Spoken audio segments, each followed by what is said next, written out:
Clear cut কথা, আওয়ামী লীগের এখন ওই ফেসবুকের মধ্যেই বড় বড় কথা বলার কলিজা আছে, তাদের কলিজা নাই মাঠে এসে কথা বলবে।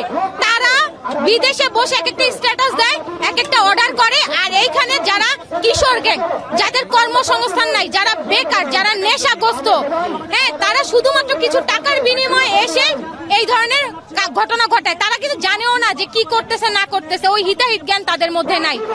এই নেশাখোর, গাঁজাখোর, এই কিশোর গ্যাং, সন্ত্রাস গ্যাং, এরা হচ্ছে এই হামলাকাণ্ড ঘটিয়েছে। আর এই কিশোর গ্যাংকে প্রোটেকশন দিচ্ছে আমাদের গোপালগঞ্জ থানার প্রশাসন। হ্যাঁ, তারা যখন দেখছে এখান থেকে চলে গেছে, সর্বপ্রথম যখন ককটেলটা ফুটাইছে সবাই দৌড় দিতেছে ওই কর্নার থেকে, কোটপাড়ার কর্নার থেকে সবাইকে বলতেছি যে ইনকিলাব জিন্দাবাদ জিন্দাবাদ স্লোগান দিয়ে যখন সবাইকে ডাকছি যে সামনে আসেন সামনে আসেন, তখন হচ্ছে যখন মানুষ আসা শুরু করছে তখন হচ্ছে প্রশাসন আসছে।